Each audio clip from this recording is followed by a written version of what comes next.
All right, I'm playing some friendlies in Tour 4. I got my teammate Dunner. He said he stayed up late just so that I have somebody to play. I live on the West Coast in America. By the time I get time at night to play, everybody's already asleep. So he said he would. He sent me a text and said, "I'll stay up. I'll stay up for you, dude. Thank you, man. I appreciate it."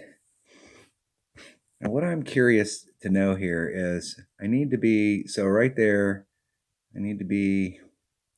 There's about 3/4. There's one. Need to be about 2 rings back. So I'm going to take a little bit of wind, and I'm going against that headwind. So I'm going to try a straightforward shot.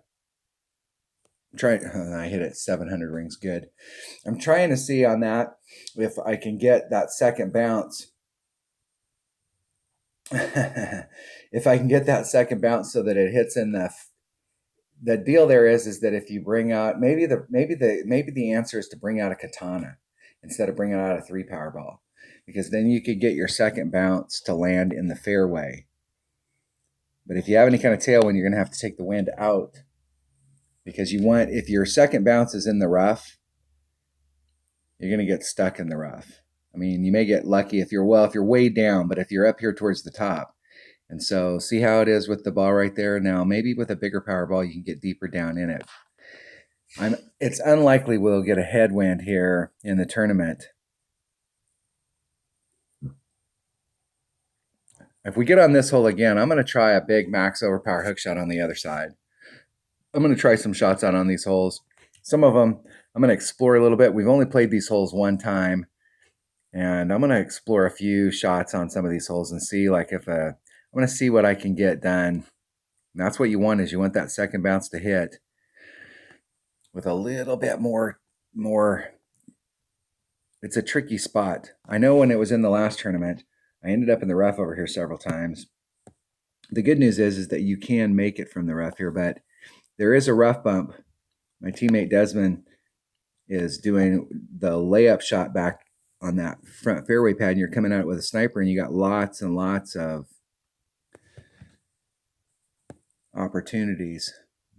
I can't remember what our wind adjustment is here. I'm not going to do a lot of elevation adjustments tonight. My main goal is to try and hit as many perfect shots coming into the cup, and then I can go back and watch the video and see where I'm off. I don't always like to take it for granted, because when they say, hey, you're supposed to do an elevation adjustment here, are you supposed to do that elevation adjustment if you're up on that front pad, or is that if you're on the lower pad? If you're in the front of the lower pad, if you're in the back of the upper pad, where are those? Because all of those elevations are different, and it's not going to be the same. So you can be in one spot, and if you're in that spot, so if you find a spot on a hole that you can hit to on a regular basis, then you kind of have to make sure you have to work those elevation numbers for your clubs and where you're landing. You can start off with some of the stuff that the community puts out as a starting point, just to give you a kind of a heads up that, hey, people are addressing it. But just taking it as gospel, just because Tommy said it doesn't mean that's always going to be the case. There's going to be a lot to do with where you're landing.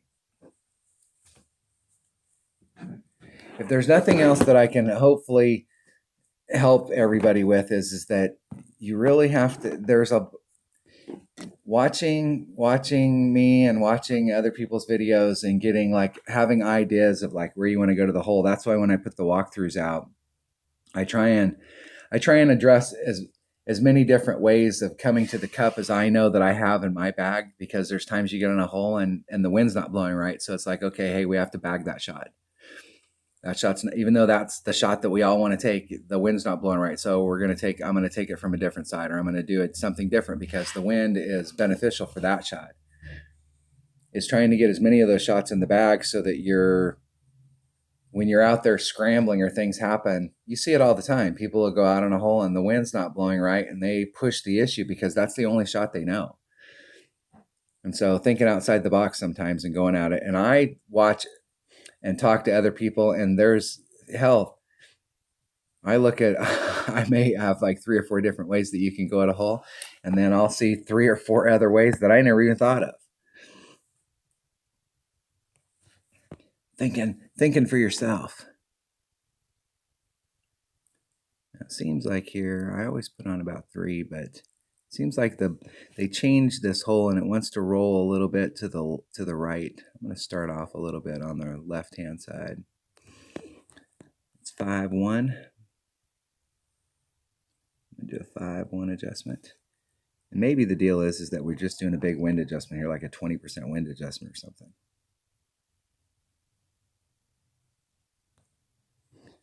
And then I hit it great to the left. I started off on the left. I hit it great to the left. And look at that. The ball still went to the right. That's what I'm saying. This hole, some of these old par 3s, it's almost like when you go someplace and they're like, oh, you did this job before, and they shake their head because they know they got to break you of all your bad habits. They'd rather hire somebody who knows nothing. And why do I never do that rough bump there? Maybe because I never end up with a big ball where I can actually do the rough bump, or I never think about it. You're always up against your red line, so you could go there with normally if you brought you could go at it with a sniper. I'm going to start looking at that rough bump, and there's a lot of rough bumps in this game and this hole right here, I think I'm going to switch and start doing that rough bump in tournament play, because they've changed this hole so much that island shot, it's a little more, and it's hard to hit those rough bumps when you're going up against headwind like that. That tells me right there that there's an adjustment that we need to do, especially in headwind. They changed some of those holes, and I know how to play them the old way, but I'm still looking at it as the old hole, and I'm trying to do the old trick, and the old trick doesn't work anymore.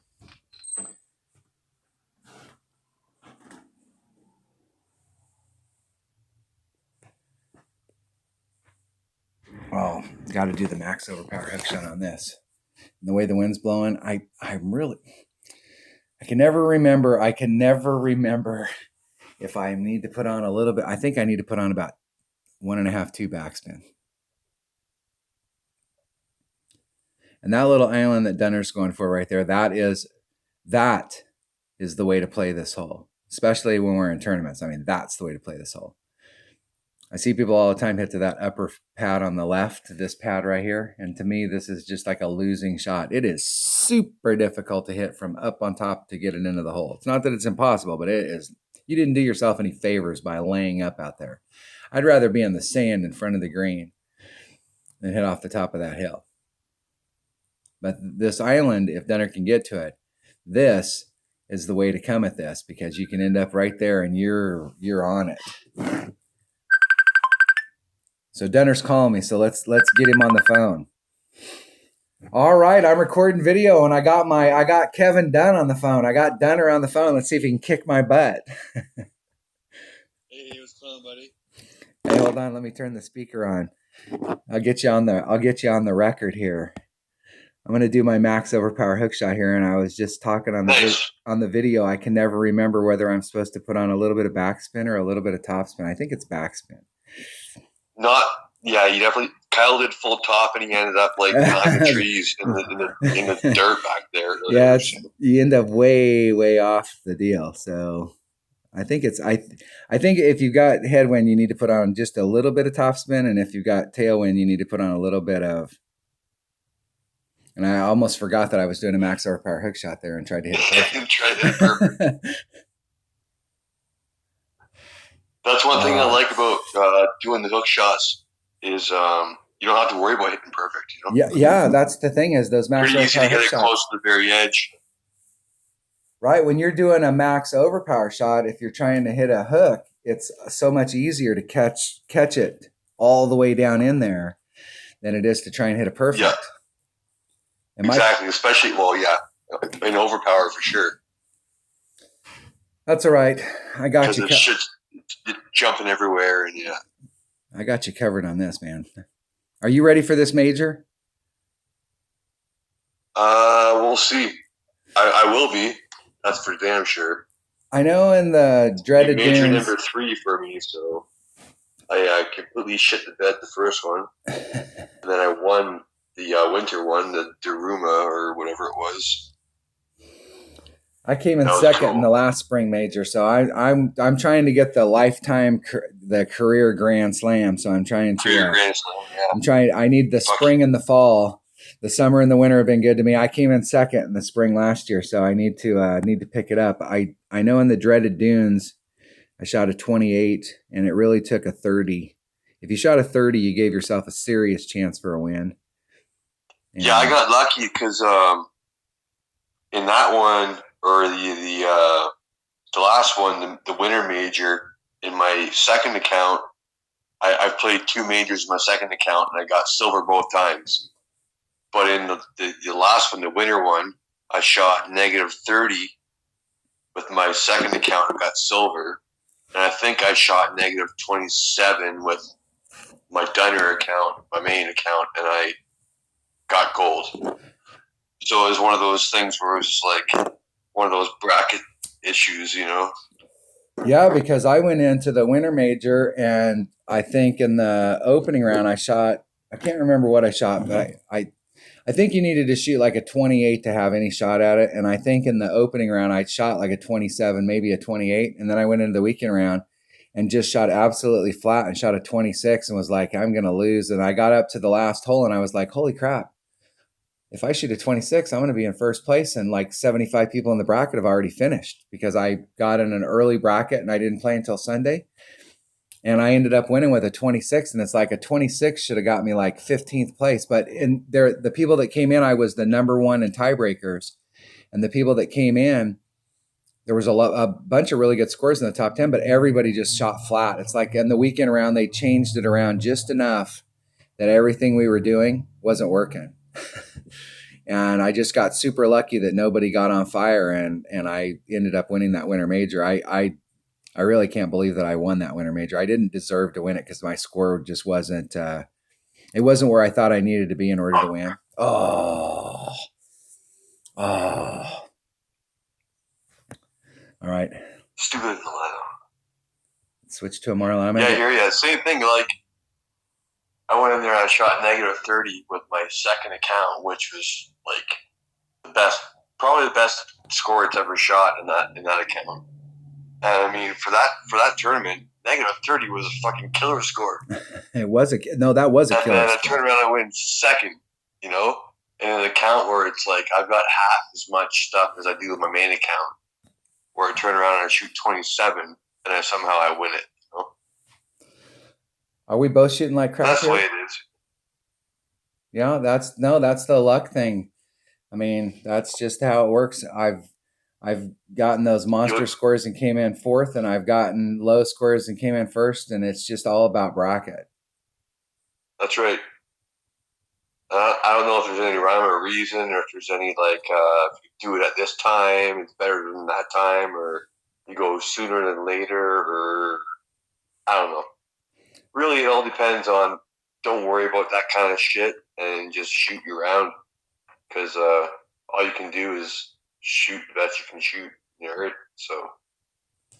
I've had bad luck when I got into brackets on Sunday, so I always like to get in brackets on Saturday. I like to get in brackets the second the tournament opens. So because the mass amount of players are getting on at that time. So the deal that I like there is that you instantaneously, as soon as you get in there, the bracket is full. And so you automatically know where you came in tiebreakers. So if you get in like on a Saturday or on a Sunday, you may come in and you're fifth in tiebreakers, but there's only 40 people in the bracket. And so after you start playing, there may be 15 people that join that have a better score than you. So you have no idea what you need to shoot. And so I usually like to get in really early so that the bracketing is a little better. I can tell where I'm at as far as tiebreakers. Because I mean, if you come in 34th in tiebreakers, then you came in 34th, but at least you know that, hey, I'm going to have to fire off a monster score. That's right. No, I hear you 100% right there. 100% I hear what you're saying. And I totally agree with you too. For me, in the Eastern time zone, the rollover times are just right off for me. So it's like 2 or 3 in the morning or something like that. Yeah, it's 3 o'clock in the morning for you. So I mean, I used to call Scooby, and tell Scooby, "Hey, wake up, man." He'd set an alarm. He'd set an alarm, and he would wake up and he would log into a bracket, and then he'd go back to sleep. And then he got tired of doing that. Wow, Spitfire is massive. This is a dinky shot. Yeah, and with that wind, it's right against the edge of the right-hand cup. You got it. Hit it perfect.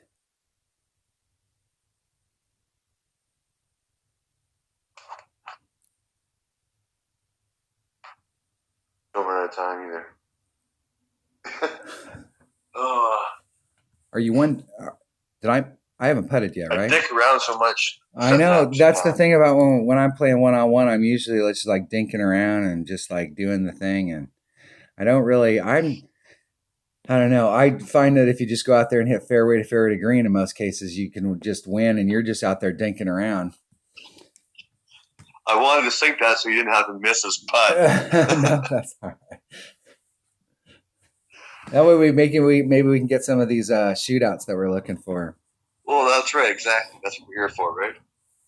If I were on Tour 4, they need to put like whenever a tournament comes out, they need to put at least some of the holes on Tour 4 or below, or else they need to allow us the opportunity to play friendlies on higher tours than Tour 4, right? Well, they could set it Or up like you so said, that designated a home course or something. they could set it up so it's like in the pro world on Wednesdays they get to go out on the course and practice. So they could set it up so like on a Saturday or one day during the week they have a special tour that's just for the tournament. So everybody can go out there and practice for one day on those holes, but maybe you pay more. You know, like if you want to play it instead of paying, 3,000 in Tour 4, you have to pay 10,000, or they could make it so that depending on what level you wanted to play it at, you have to pay more in order to go practice on the course. But it would be nice if they did something. I'm hoping that when they fill up all of the divisional brackets for the clans, that they're going to do something. I would really like, like if you play golf, if you're a real golfer in the real world, you have a home course, and a lot of people are in men's clubs, and you go represent your men's club. So our men's club has a men's club championship every year. They have tournaments throughout the year, and then they have a championship. And if you win, then you go play against a bunch of other people from other courses. Yeah. And uh-oh. In the hole. Uh-oh. Oh my gosh. Yeah, I'll let you back in, and then you do that to me. 30%. I thought 30%. we were friends, man. Did you do 30%? Is that what you did? It was 30? That's what I'm telling you. 30%. Are you telling me 30, or is that the real number? That's what I used. That's what I did use. 30% at 0.9. If we weren't friends, I would tell you fuck off. You tell me, that was like 16%. That was 66%. 77 rings. Great to the left. 0.9, so that would be like 1.2.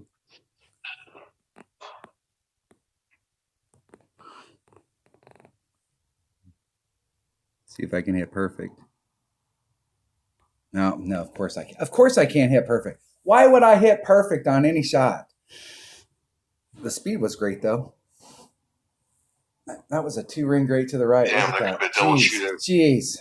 I had one of those earlier with who was I playing? I played was it Mike Ivy. Mike Ivy. We had a double hole-in-one on a shootout. That was cool. I've had that happen several. I did one where I shot Mike Ivy was on fire. He was? So was Kyle, too. I played Mike Ivy and Kyle, and they both kicked my ass, really. They were just dropping albies, and I'm sure Kyle's got a bunch of shots to show the clan. There's albatrosses and eagle twos. And Mike got his first win last tournament. That was big. That was big. He's a good player, man. He's really good. He is. He's a really good player. Finally broke through.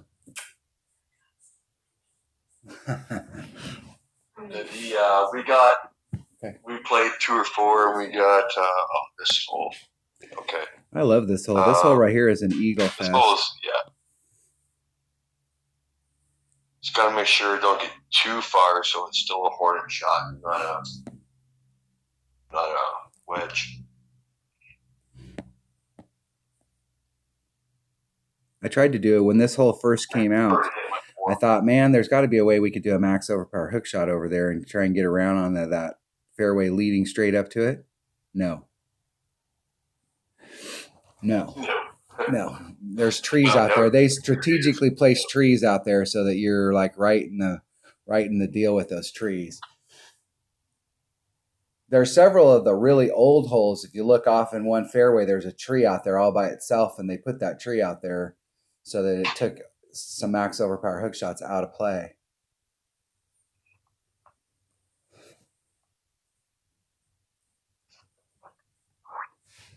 It's kind of funny, actually. I'm hoping that sometime this year they will start doing 18-hole majors. It screws up their matchmaking thing because we'd end up getting more playing against more replays. But the deal is that it would really be nice if we could have an 18-hole. You're not going to learn anything from the front side to help you out on the back where you can tighten it up. It's going to make it much harder. I think the scores will still be good, but people are going to get less time out there on those holes trying to dial them in. And for sure. Nice shot, man. Now you're in minimum. Thanks. You're in minimum short iron there. I might actually be in long iron from where I'm at, since I hit at 7,000. I just don't want to be a wedge. Yeah, I don't like taking that shot in wedge either. When I got headwind here, where's my red line? Right there.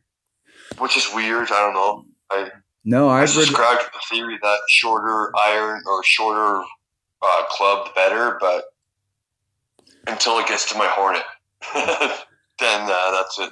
If I can get to my hornet, that's all I care about. Yeah, I think if you're in minimum short iron, you're in a much better spot than max wedge. Yeah, I'm about like a 2 per ring. If I do, and the thing is, I don't know. I've always just got used to setting it up with the hornet. I've had it at level 6 forever. That it had like the 2.9 backspin or whatever the hell it was. Just always set it up that way. I'm going to be short. Backspin where it's, I'm going to be short. Yay far from the club, from the hole. I don't know how to explain it, but I have my own measurement close to the hole, and then get in the hole. Now I was talking to Kyle about that one day, and he was like, "I finally get it. Like I finally see the thing about trying to work that extra little bit so that you can get into your minimum or mid short iron. Get that in the hole. Put that in the hole. Beat me right here. You're in that spot where the ball guide's appearing and disappearing. That's not good. No. That's not good. Yeah. What's the technical term? Wonky. Wonky. That's industry jargon. There. That's a technical term. It's a little wonky. I almost got it off. Oh no. I'm gonna force you to make that shot, man. Because maybe you'll get a tailwind this time. I'm gonna force you to make that shot. I can't see you not missing that shot. You hit perfect so often. You're gonna sink it. So now I'm putting the pressure on you. Let's get a tailwind here. That'll help you out. There you go. That's a much better wind.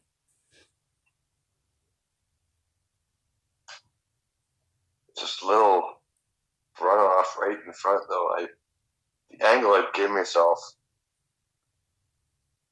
Normally, it just kind of stops and rolls, which would be right there is normally where I like.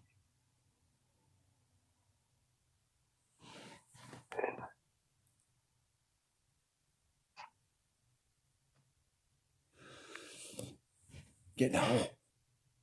Oh, mate. That's one of those forest grapes, as they might call it. I might still go in the hole. That was definitely inside the yellow. But yeah, I know. Those forced grates are, I see that all the time where I sometimes I think sometimes my timing is like I go back and I watch the video and I'll stop at that point and blow it up. And I'm like, man, I know. I felt like my timing was right, but That is a freaking great, and that's in the yellow. It should have been a perfect. Yeah, well, you know what? The way I see it is, I didn't hit it right in the middle, so I my hardly fault. ever hit that dead center perfect. I hardly ever hit. It's always a little to the left or the right. I mean, I do hit some dead center perfects, but it always seems like it's off a little to the left or the right. Not wearing my tin hat. I mean, Playdemic's not doing it on purpose. I think it's just part of the algorithm. And what's really screwy about it is that if you hit with less accurate clubs, it seems like it happens less. It's almost like you get penalized for using an accurate club. Why in the hell are we getting these holes? Yeah, I'm getting on it too. not me. I'm going to use one of my Hit it 1100 Titans, the king of balls, to get up on the hole.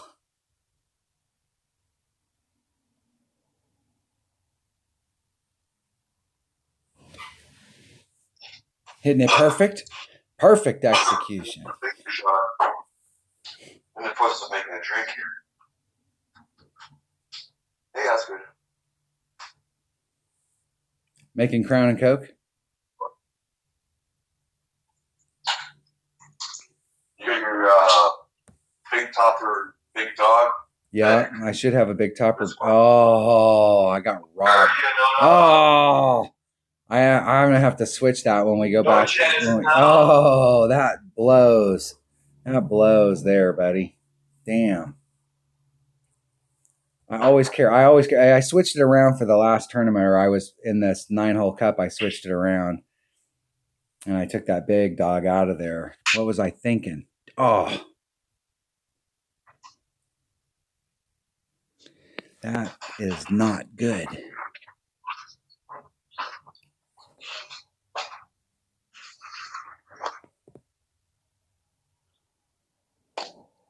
One and two in this hole, though, eh? Like, how the hell would you pull that off? Well, you can get up there in two if you've got the right stuff. But the last time we had this in a tournament, my whole goal was to get into that little fairway pad right across from it, and it was a mid wedge. Yeah, and that was like a money shot. I mean, that last little fairway pad for sure. I can see that too. But yeah, so you could get there. You could get there, and you could get on that one too. You had to get it if you're trying to go for the green. I've hit it where I was in the right spot a few times, but I've been in that sand and I've actually overshot it and been on the backside. So I quit trying to get up on and two, and just started shooting for that little pad because that minimum or that mid wedge shot was money. And the last time we had this in a tournament, I eagled this hole both times through. And this is definitely, this is probably, this might be the hardest. Yeah, this might be the hardest par five to get an eagle on in the game. I mean, if it's not, there's 3 or 4 or 5 par fives out there that are super tough, and I think this one's probably the toughest.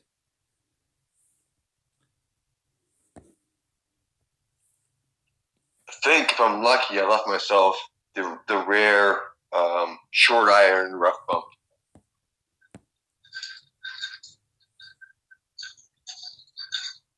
Depending on which way the wind's blowing.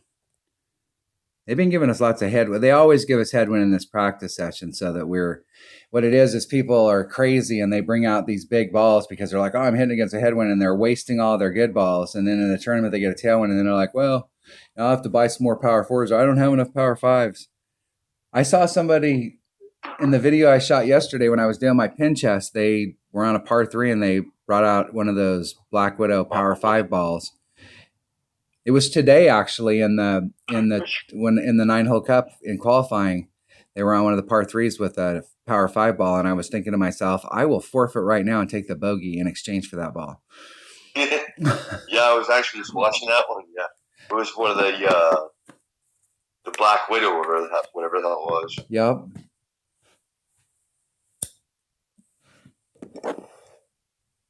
It's crazy. I mean, I know they're your balls. You paid for them. You can do whatever you want with them. But if you're buying the small packs, if you're buying a 10-pack, that's 2 holes. That's 2 tournament holes, either in the current tournament or in a future tournament. That's 2 holes that you can use those in.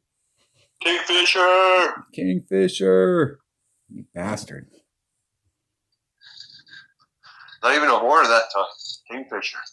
For your low level guys I like that Kingfisher. And you know what's funny is that when I went there. It's through awesome. the first time and played odd when I first started playing, I never even part of it is you're new and you're not picking up on the clubs, but I didn't realize that Kingfisher, I didn't realize at the time, like how important that accuracy and stuff was. I didn't even check Yeah. to see where I was in my club. Where am I? Well, see, me either. Like, I didn't realize that. Okay, oh, it's more accurate. Okay, big deal. But it's still, I got to hit it in the yellow. But the deal is, like you said, the deal is that the yellow is a lot smaller when it's more accurate, right? So I've 3 per ring club. A zero accuracy club. That's 1 ring can fit 3. 100% accurate club rings inside that ring, right? Yeah. You could hit a 3-ring great to the left and still be inside of a 2-ring or a 1-ring great to the left on some of those clubs. I was talking to Exactly. Hammer and Hank called me earlier today, and we were talking about one of the holes, and it was one of the holes in this Origin Links. I think it was hole number 3. And we're both taking the shot to the right and trying to bring it around. And we were talking about different club combos that we could bring in there. And he was like, we were looking at the curl on clubs. And so like, it'd be a great if you got lower developed stuff because your big topper has a lot of curl.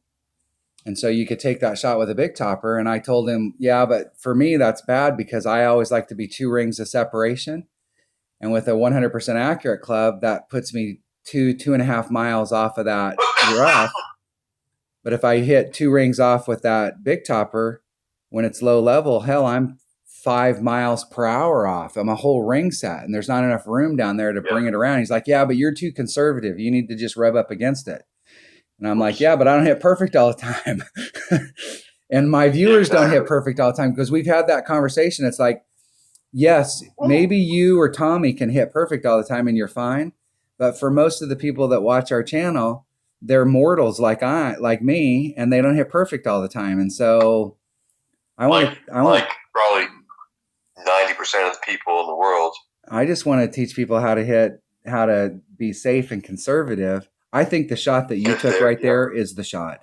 And I gotta quit. I have to quit. I gotta quit going for it on this freaking hole and practice.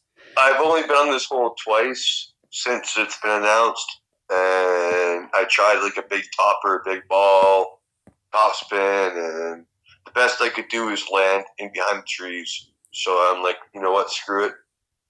If I can give myself a hornet into the hole from that spot, that's an easy spot to hit every time. Even with a miss, I missed. I barely snuck it in there, but you missed your perfect spot there. And I've been up there. I've been past the trees several times, and I've been in a spot where you can hit in between the trees. But I've also, I would say more than 50% of the time I've been in a bad spot, or I've been in the rough, or I've been in that sand, and then I tried, instead of trying to bring it up on the left-hand side, I tried to bounce over the rough that's right where you're going over and try and bring it up that way. And I really think that we have to control our He-Man urge on this hole and really just do the layup shot that you're doing. I'm probably going to be in my grizzly range. I didn't hit it out there far enough. And that straightforward shot, I think it'd probably be better to just use your extra mile, or because you don't have to hit it a mile down there.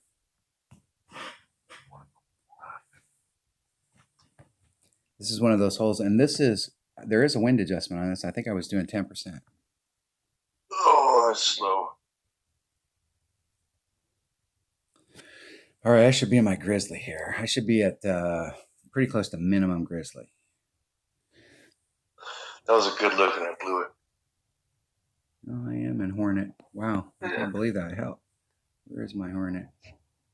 Pretty close to. There's max. There's min. There's mid. I'm about. You're at about 1.8. I'm about mid club. Shoot that at 1.8 or 1. Well, it depends what spin you put on it, but I don't usually like to go with any topspin at all. Well, I should have put a little bit more on with the wind. So there's 3-5. There's 4-5. It's hard to say that though because it depends on like your shot, right? Like in this instance, you can see here from that angle, you're hitting into a top. You're hitting into an upslope.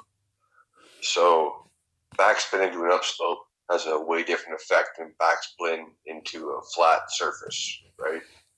So How the hell you're did I hitting end into an that far? upslope. How did I end up that far off? The deal is I wonder, because we're hitting. Yeah.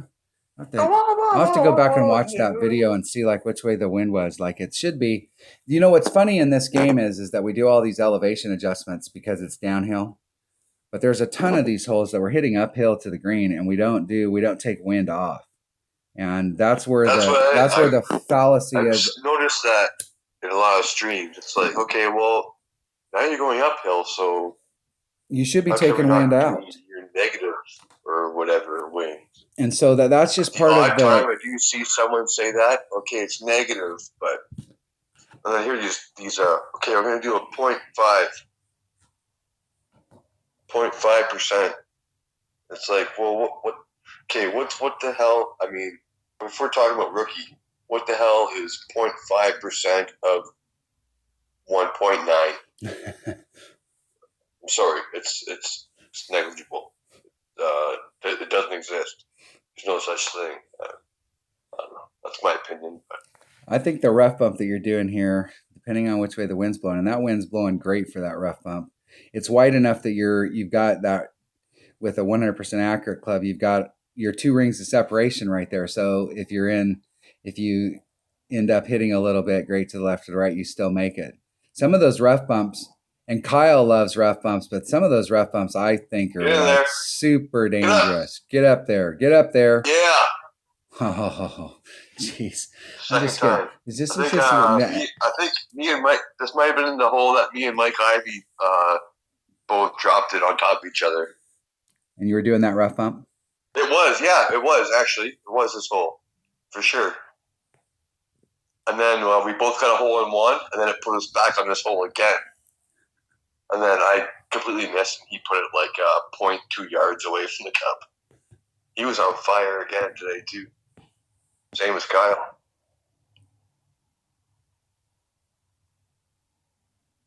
Kyle hit that shot on hole number 9. Awesome players in our team, man. Yeah, there's some. Yeah, it's awesome. I mean, I think from my perspective, I think it's absolutely fantastic the quality of players that are in the team. Because I mean, when we first started, it was me and stuff, but now there's just so many good players that are on the team, and I'm just like, I'm not even close to being. There it is. Yes. Woo! I'm not even close to being the best player on the team, and that's I think that's fantastic. I know a lot of people, their ego would get involved, but for me, I am so proud of the quality of players that we've been able to attract to the team, and it's not just the quality of players; it's everybody's a like mind. Nobody's judging each other, and everybody's got different level clubs, and everybody's trying to do their thing, and everybody's trying to be a student of the game, and I think that it's just absolutely fantastic. Let's keep doing it. Let's just keep dropping hole in one on this hole over and over. I've had this happen where I dropped a hole in one. My opponent dropped a hole in one. I dropped a hole in one. Then my opponent, I dropped a hole in one. Then my opponent dropped a hole in one, and then I lost to him. I had 2 hole in ones and ended up losing the shootout. That might go in. And I didn't do any elevation adjustment. I'm just shooting it straight up. Yeah, straight up. Oh. Sure. In there again. Oh. So close. Had a look at it. The first time we came here, I was doing, it'll depend on which way the wind's blowing here.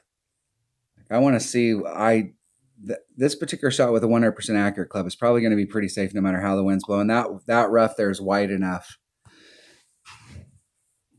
They've been giving us a lot of headwind on these holes, and headwind does change the deal Like sometimes we have to do an elevation Oh, adjustment big against time. headwind that we I don't have think to do. I don't mean to cut you off there, but I find that it's almost like when you go to headwind, if it's say it's like it's 2.7, I'm gonna add the 0.3 because it's a 0.3 wind. Basically, that's a 0.3 headwind. So I'm gonna add 0.3 at the end of my adjustment. Uh-oh. Uh-oh. Oh! Oh. That was dead on there, bro. 0.42. That was my 0.3 on top of the adjustment I was talking about. That was a hurry shot.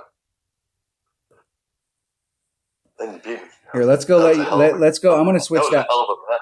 Let's go switch That that was a bag. I'm gonna great one. switch that bag and put a big topper in that one bag or a big dog, All right. and then I'll let you Yeah. because you just beat the hell out of me. I'm gonna let you go clear all your chests. You just beat me 2 in a row. What are you talking about? I think I won one. You beat me, and I shot a 0.7 to the pin. That was a great match. We got hole in ones, and then I lost on a 0.7. You had 0.45, so that was 0.07. The loss there. That was close. I've had one of those ones where I was that like, was the best shoot I've ever.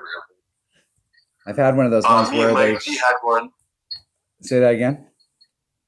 Me and Mike D had one that was the only time I've went to a 3 decimal point shootout. It was me and Mike D, and I forget who won, but it was like okay 0.517 against 0.514 or something like that. Okay, I have my preferred bags It was now. super I'm ready. close. I'm ready to roll. Let's roll. I got a ton of Titans, so I'm gonna burn some Titans here. So how many you got? Are you okay with balls? I'll. Oh fuck yeah! I mean, pardon me. I know you're probably recording. Of course, I'm recording. Yes, I have tons of balls. I'm good for balls, man. Don't worry about that shit. I'm really frugal. I'm really frugal with my balls. The whole deal is that the balls that we pay for, I want to make sure that I want to make sure that I get value for my investment, and I'm really. It's not, and I don't. It's not hoarding them. I just want to make sure that when I use that ball, that I maximize the effort. And exactly, 100% agree with you there. I got 4 accounts brewing, right? So I don't spend much money except for on my main account, but there are the couple occasional ones where like we had the Aurora ball was a good one. That was a great ball to get, I think. And then more recently the season 21 ball, 0 power with 5 main and 3 side spin. Yep. But the thing is, I bought them for the lower accounts, just the smallest pack. But they're not allowed to use them until they, until they can get up bigger clubs, bigger where they can actually use them properly. Yeah, and I don't buy for 70 or for 99 the T4 account. The real purpose of that account was just to go. My whole thought process on that account was just to go out because originally I just played the qualifying round and then I didn't shoot any more videos for the whole week because that gave me more time to focus on 77. And I could really tighten my notes up with AUDOT. And my whole goal was just to try and set it up so that I could show people how easy it was to shoot the minimum score with crappy clubs. But I'm amazed. The thing is it doesn't take that many games. You see people on there. Like I was playing against somebody not too long ago, and they only played 161 games and already had a level 6 sniper. So it doesn't take very many games to get a pretty good set of clubs, a pretty decent set of clubs. Well, no, all you got to do is, I mean, if you're in a rush to get clubs, is all you do is you play the minimal amount of games or wins until you open up the next tour, right? So, I mean, you can have tour 6 open Oh, and not even have any wins in tour 5, or like 1 or 2 wins in tour 5, whatever it is. I actually That's what think I that did if I for played mine. my 99 account more often and if I focused on just playing it, like if I only had one account, if you were a brand new player and you went out there and you played only up to Tour 4 so you could play friendlies with your teammates and you only played up to Tour 4 and you did that for like 3 months and you played nothing but that account, you would run across people that have been playing for 3 months that already have snipers and already have all these other clubs and you would just shake your head and go, okay, no problem. But at the end of a year, you would have all of your T3 clubs, all of your T4 commons maxed out, and you would have been participating in the club card trading for like 9 months. And you could have, and you would Well, that's really, the kicker. and you would really be able to by the end of the 9 months, if you or the end of the year, if you compared the guy who rushed up to the top and diluted the pool by playing a bunch of T6 and T7, and then they're going to have more cards overall because they've been getting bigger chests, but you're going to have a better set of clubs because you were able to participate in the club card trading probably 3 months faster than them. Because it Well, took and then, me originally about 6 months before I really started getting, I think in my auto account, it took me about 6 months to max out all my commons. And it took wow, me, the that's very great. first rare that I maxed out was my extra mile. I worked my butt off to get that extra mile to level 8 because I couldn't get an apocalypse. And so everybody was talking. I mean, when the game first came out, it seemed like everybody, like it was a little bit easier to get an apocalypse. I don't know if that's just the way that it felt or if it's always been tough to get an apocalypse, but. Hell yeah. I've only got it from Golden Shot and Prison Chest. If it wasn't for the Only prison clubs, chest, cards I've got. I'd probably only have a level 2 apocalypse in this 77 account. It's level 4 right now on its way to level 5, but I haven't had an Pretty good. apocalypse for a year. Which way is Same going? wind, rough bump Same again. wind. Same wind too.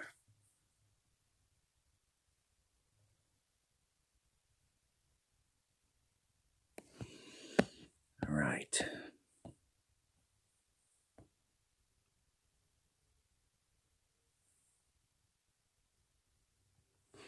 See if we can get this happen. You doing 0.8 or a 1 whole ring? I did a 0.8. Oh,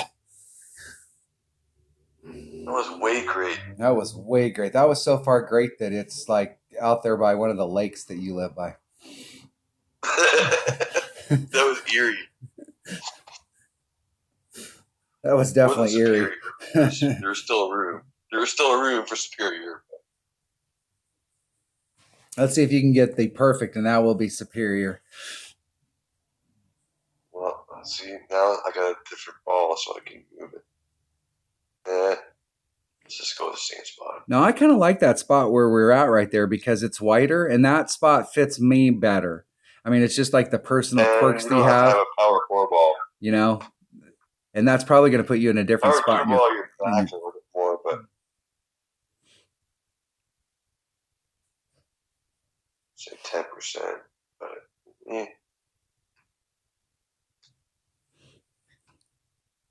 These balls were good balls too. Yeah. This is the one that played Demic. This is the one that I was saying that they did me a solid. Is it? Is it? Oh, yeah. Oh, my gosh.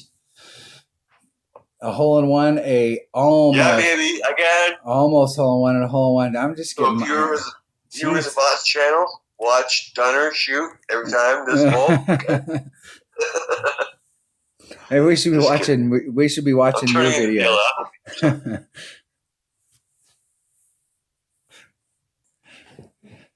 Yeah, I tried to play Des last night. The 2-power ball though. 2-power ball will work the same there. So you're saying that like a like a katana or even a navigator would work. Well, I guess where the red line was at, where we were at earlier, we were right at the red line, and that was with a. Okay, I'm going for it.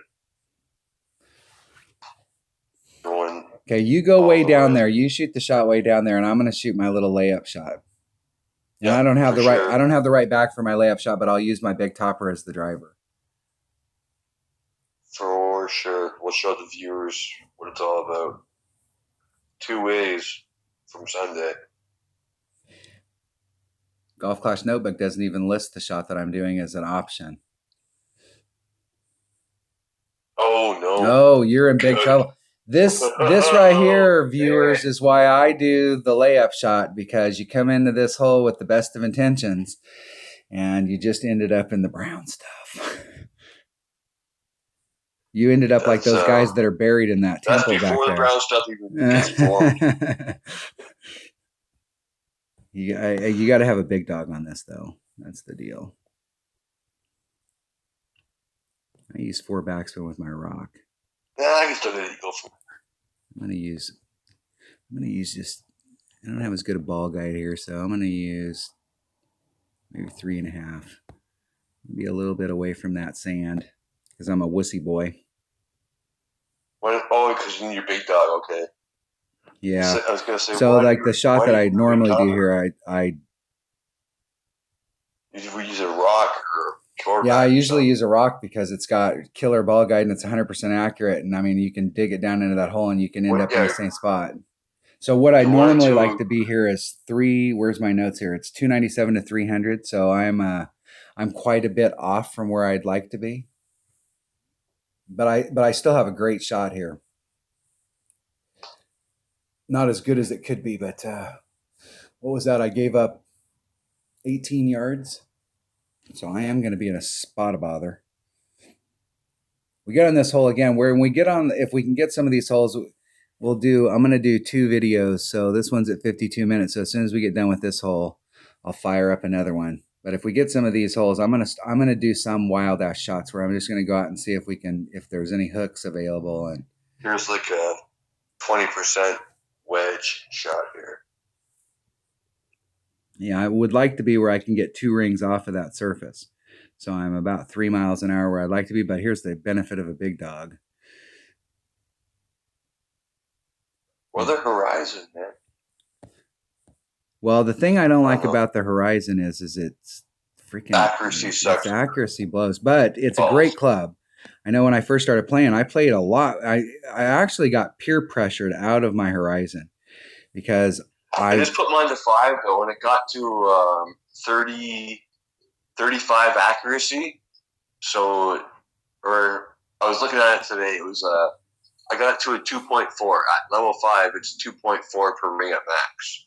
So that's not terrible either. I mean, Big Dog was 2.5 for a long time, right? Yeah. So you got it up there. Now that island par 5 that was in the community cup that everybody was hitting the albies and stuff on, I don't know how many albies I've hit on that hole with my horizon. And I love because when you first start playing, having a club, having a wood that can dig you out because your drivers are crap, having a wood that can get you up there and stuff is huge.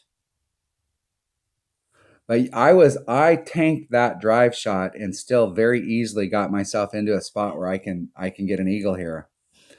That's why I'm saying that layup shot for a lot of people, that layup shot could save a lot of people, because if you come here and you never end up in trouble, I guess you can go straight forward. But if you end up in trouble one time, that layup shot is money. Oh. Let's see if I have enough time on my video here. I think I do just have enough time for me to kick your ass on this. After getting beat by that hole in one.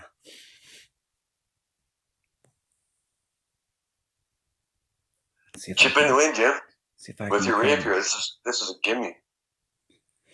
Throw up the money sign. Money in the bank. Here we go. This part is you don't have to pay hit perfect, which is good for you. Which is good for really good. It is good for me. See? Yeah. I told Mike D one time when we first started playing, we went out there. I called him up and I said, "Hey, I'll play." He goes, "You need a cash." So I went out there and I said, "Here's the deal. Here's what we'll do. That shot that goes into the cup for the eagle or whatever, I'm going to be dead serious on it. But if I get up there on the green, I'll miss a putt. So we go to the shootout and I'm going to shoot dunks." And then I sank like two Right. albies and like four eagles in a row from distance and actually bankrupted him. And we had to go down and play tour two in order to get him enough cash to go back so we could play tour three. And we had to spend almost the whole damn day to get his cash back because he was already short on cash and it was funnier than hell. All right. Thanks for watching. I'm going to record another one right now. Word.